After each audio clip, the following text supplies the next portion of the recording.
Ég hef sagt það og ég meina það að ég tel í ljósi þess hvernig stjórnmálin hafa þróast á Íslandi, talandi aftur það sem ég var að nefna áðan, þetta prinsippleysi og þessa samsuðu og það hvernig þeir hafa vaxið saman í það að fara að verja hvern annan, að þá væri það svo brýnt og nauðsynlegt og hollt fyrir Íslands samfélagi að það væri hægt að koma saman nýjum stjórnmálaflokki. Í mínum huga það stórt verkefni. Ég hef sagt að ég væri tilbúin að standa að því að gera það með einhverju móti, koma að því, en ég ekki búin að máta mig inn í það að fara að verða beinn þáttakandi. Ég náttúrulega hef verið alveg gjörsamlega örþreyttur eftir þetta. Já. Ég fengið svona aftur þessa innsýn í íslenskt samfélag sem að að sumuleyti alveg rosalega dýrmætt, hitta fólkið við sín störf út all land. Og hins vegar það að vera dálítið slegin yfir því hvernig fólk talar þegar segir ég treysti mér ekki í þetta, ég þori ekki að tjá mig, ég þori ekki að vera, ég get ekki hugsað mér að fara út á hana vettvang þar sem ég fyrir svona skítkasti, skilur þá hugsa maður,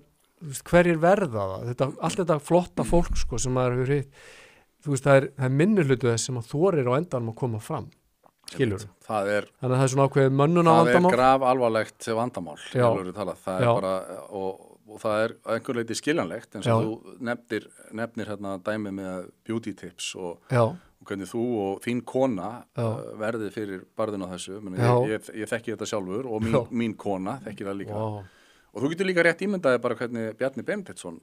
þekkir þetta. Og hans fjölskylda. Já, algjörlega. Ég hef mikla saman með Bjarna. Þú er gagnrýnt hans fórustu og áherslumál og svona. Já. Þá það aðdánavert hversu lengi hann hefur staðið í stafnið þar miðað við þetta, við þennan ágang sem að þar Sammála. Ég hrósa Bjarna fyrir það og ég hef mikla samúð með honum og hans fjölskyldu raun og veru. Þetta ekki í íslensku samfélagi til sóma, hvernig komum við fram við hann og marga aðra sem eru í þessum stjórnmálum og til dæmis hvernig var talað Katrínu Jakobsdóttur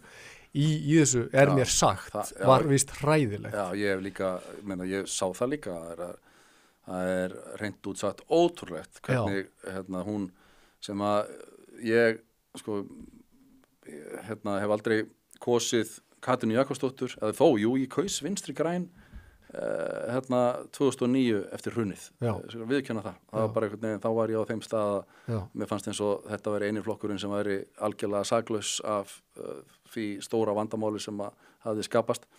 og Katrín Jakobsdóttir var kosin þar á þing, alveg rétt en ég ósammála henni í pólitík og svona en tel mig geta fullyrt bara að þarna fari góð og rétt sín heiðarleg manneskja og umtalið hana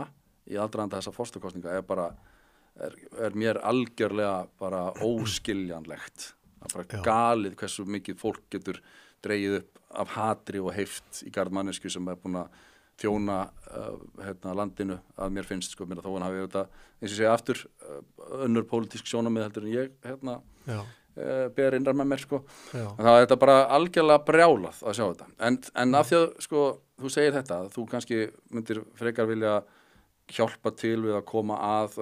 einhverju stjórnmálaafli á koppinu, það þarf samt þá ef að manneskja eins og þú tekur ekki að sér forystu hlutverk í slíku, þá eins og þetta lýsa sjálfur, það leitun að fólki sem að hreinlega þorir og þeir sem að hafa þennan eldmóð og hjartað í þetta þeir verða að þora af því að vondir hlutir gerast þegar að góðir menn ger ekki neitt. Væri þú til að vera svona listafrosti? Þetta hefur oft komið til tals í gegnum tíðina, ég hef alltaf sagt nei, en alltaf hef ég samt hugsað, það kemur kannski að því einn góðan veðurdag og ekkert ólíklegt að það verði einhvern tímann, það veit það ekki. Nei, ég segi bara af því að þú nefnir þetta, þetta hefur verið tiltekt hjá mér og ég í tiltektinu nú daginn, þá fann ég lista sem að kona hafði komið með á skrifstofuna til mig fyrir 2 árum og var verið að segja að það þarf nýja stjórnmálflokk og hér eru nöfnin á fólki sem að gætu verið þáttakendur í því og ég les yfir þetta og ég sé að þarna eru sumir gamli stjórnmálamenn sem ég veit að myndi aldrei neina að fara í þetta aftur ég veit að þarna fólk sem að bara treysti sér ekki í þetta og eftir eru rosalega fá nöfn, þannig að það alveg rétt sem hún segir, mjög fá nöfn, en úti í samfélaginu þó fólk sem að ég hef séð og heyrt í með eigin, bara ég sé það með eigin augum og heyrt í það með eigin eyrum að gætu hugsanlega gert þetta og viðfangsefni væri, ef að manni væri alvara með það og ég ætla ekki að bara vera að sósa með einhver staðar suður á einhverju sólaströnd bara sem eftir að skrifa bók sko, að þá þetta fólki sem þarf að tala við og einhvern veginn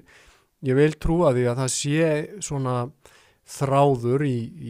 Íslendingum og íslensku þjóðinni sem að svona sjálfsbjargar þráður sko, í þeim skilningi og það ótrúlegt hvað fólk í rauninni, þú horfir á mannkynssöguna hvað fólk tilbúið til að í rauninni kasta frá sér eignum, vinnu og jafnvel lífi sínu til að berjast fyrir því sem það telur vera satt og rétt ég meina, okkur ættum við ekki að geta fundið Íslendinga sem eru tilbúinir til þess ég held þessu til Já, ég hef líka heyrt lýsa því að þú upplifir svolítið eins og þjóðin hafi verið svolítið sofandi og sé sofandi fyrir hættum sem að steðja að og svona og ég held að það sé rétt hjá þér en á sama tíma finnst manni eins og það séu margir að vakna að það sé einhver svona ég veit ekki hversu margir en allavega ekki nota orðið margir að vakna og það sé einhver rísandi í því að þurfi að standa vörðum eitthvað en ég verð að spyrja þig að því þú talar að stofna nýjan flokk sem mjög orkufrekt og stórt verkefni maður veltir þetta fyrir sér til dæmis flokkurinn svo miðflokkurinn hann samt ekki nægilega svona nálægt þeim hugsjónum og svona áherslumálum sem að þú hefur verið að leggja áherslu til þess að það væri hægt að hugsa sér að það væri hægt að nota það faratæki sem að miðflokkurinn til þess að og það má slípa hann meira til en og Sigmundur Davíð aftur svona maður eins og ég nefndi með Bjarna Benediktsson sem hefur sko staðið í orrahríðinni og fengið heldur betur yfir sér skítinn en stendur samt ennþá keikur og hann að manni finnst eitt fárra þingmann á Alþingi sem þarna inni af hugsjón og minna, ekki það að honum vanti aurinn eða veist, hann með veltiði fyrir sér það einhver svona hugsanleg mynd sem hægt að draga upp eða væri hægt að sameina þínar áherslur og miðflokksins? Já, það góð spurning. Ég veltiði fyrir mér. Sko, Sigmundur hefur auðvitað eins og þú segir, hann hefur orðið fyrir alls konar árásum og öllum áttum og staðið af sér. Fyrir það að standa á prinsipum. Nákvæmlega, hann hefur verið prinsipmaður og Bergþór líka flottur að þessu leiti, staðið sér vel. Það kann að vera, ef að sú leiðir farin, þá getur menn spara sér hugsanlega töluverða vinnu ef að það væri hægt að nota þetta hvað getum við kallað þetta þessa grind sem að hefur verið búin til innan miðflokksins það má vel vera það þarf að eiga sér stað þá einhvers konar umræðu það Það ekki óhugsandi?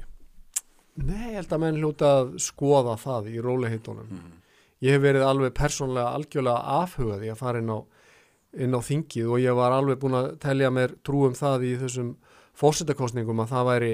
eina leiðin í rauninni til að leiðrétta sko þetta og koma einhverju viti inn í þetta stjórnkerfi að það kemur viðnám utanfrá, frá forsetaembættinu en ég skynji alveg eins og þú að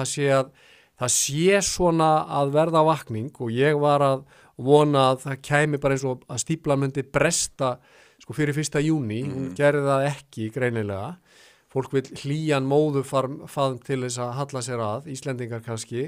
sálfræðilegt kannski,